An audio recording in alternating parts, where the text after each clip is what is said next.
नमस्कार दोस्तों, मैं हूं प्रियंका जगवान और आज एक बार फिर से आप सभी का स्वागत है हमारे YouTube channel Priya Mahi the temple tracks में।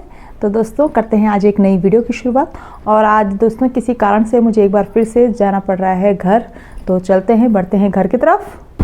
और आज की वीडियो की शुरुआत हो रही है दिन के 3 बजे से। और आज एक बार फिर से मुझे किसी कारण से अपने घर सांदा जाना पड़ रहा है।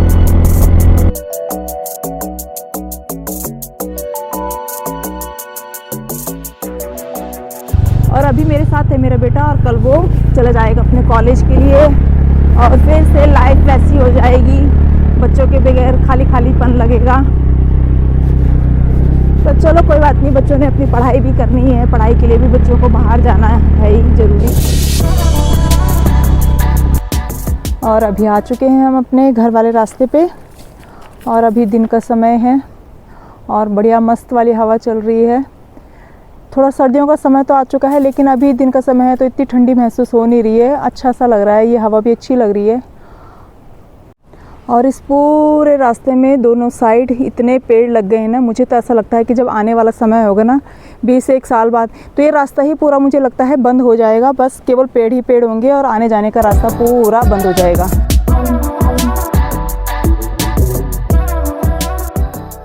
और यहाँ पे इस प्रकार से, ये इस पेड़ का नाम मुझे अभी याद नहीं आ रहा, तो यहाँ पे सभी ने अपने खेतों के किनारे किनारे इस तरीके से ये लगा रखा है।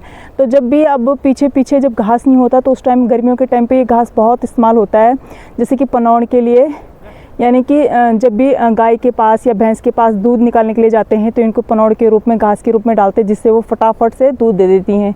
तो यहाँ पे इस प्रकार से काफ़ी सारे लगा रखे हैं, इनका भी मुझे नाम याद नहीं आ रहा। और इस प्रकार से हमारे गांव में बहुत सारे बेल के पेड़ लगे हुए हैं। नैल के रास्ते में भी इसी प्रकार से बहुत सारे बेल के पेड़ हैं। और जब भी सावन के महीने या माघ के महीने जब भी हमें शिवालय में जाना होता है तो इन्हीं पेड़ों से हम बेल के पत्ते ले जाते हैं उतार के। और उधर माना के रास्ते में भी बहुत सारे बेल के पौधे हैं, बहुत सारे बेल के पेड़ हैं।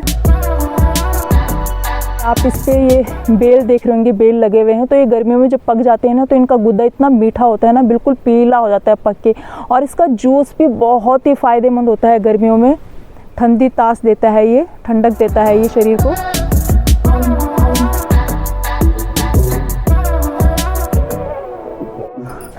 पहुंच गए हैं हम घर, और मेरी देवरानी भी इस समय खेत से आ चुकी है, जो कि खेत में जा रखी थी अभी तक। और दोस्तों, मैं जिस काम के लिए घर आ रखी थी वो काम हो गया। और अब यहाँ पे हमको हमारी जी ने थोड़ी सी चाय दे दी है, तो थोड़ा हम चाय पियेंगे और थोड़ा 5-10 मिनट बैठने के बाद तो हम फिर दोबारा से रुद्रप्रयाग के लिए जाते हैं।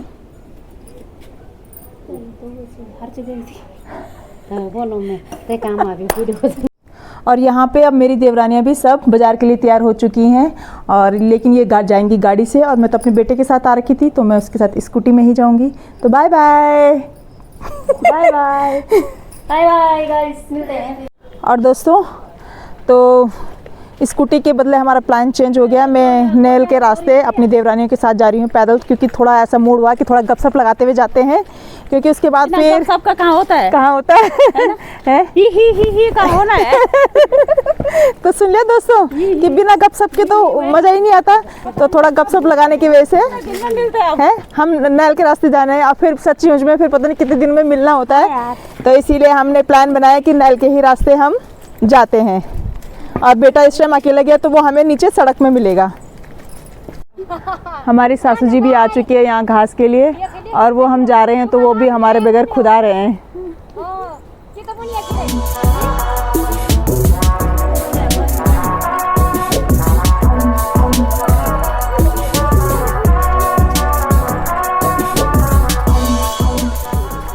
और दोस्तों, करीबन 2-3 साल पहले की बात होगी, यही टाइम था, और हम गोबर लेके खेतों में आ रहे थे गोबर डालने के लिए। और इसी टाइम पे एकदम से, क्योंकि यहाँ पे एक लोगों ने छोड़ रखा था बैल, तो ऐसे आ रहा था वो, और एकदम से बाघ आया, वो उस पर झपटा और उसने हमारे आंखों के सामने उसको मार दिया था।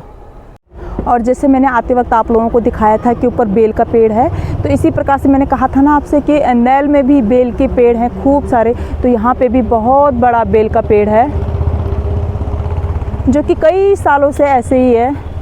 हम इसको ऐसे ही देखते आ रहे हैं इस बेल के पेड़ को, और इस पे भी बहुत सारे बेल लगे हुए हैं। तो चलिए पहुंच चुकी हूं मैं अब रोड में, और ये लोग जाएंगे यहाँ पे गाड़ी से और मैं जाऊंगी अभी अपने बेटे के साथ। तो चलिए दोस्तों, हो चुके हैं हम तैयार और चलते हैं अब घर के लिए।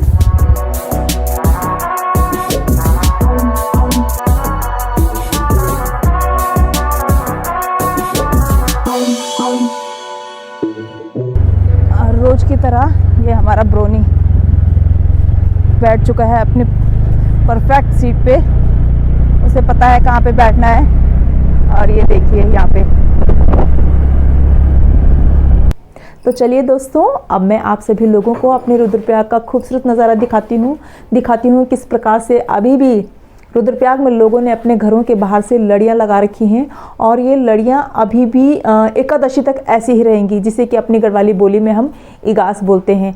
और जैसे हमने दीपावली के दिन अपने घरों को सजाया था दीपों से, लड़ियों से, तो इसी प्रकार से एकादशी के दिन भी हम सभी गढ़वाली लोग अपने घरों के बाहर दीपदान करते हैं, दीप लगाते हैं, लड़ियाँ लगाते हैं, क्योंकि हमारे गढ़वाल में एकादशी का एक विशेष ही महत्व है। तो चलिए अब आप लोगों को दिखाती हूँ शाम के समय हमारे रुद्रप्रयाग का क्या खूबसूरत नज़ारा है। कितनी झिलमिल लाइटें लोगों ने अपने घरों के बाहर से लगा रखी हैं, और ये देखिए किस प्रकार से लाइटें जगमगा रही हैं, कैसे सभी लोगों ने अपने घरों के बाहर से लड़ियाँ लगा रखी। कितना खूबसूरत हमारा रुद्रप्रयाग यहाँ से दिखाई दे रहा है। और ये देखिए इधर की साइड ये है आमसारी, और लोगों के घरों से चमकती हुई रोशनियाँ, लड़ियों की रोशनियाँ क्या चमचमा रही हैं।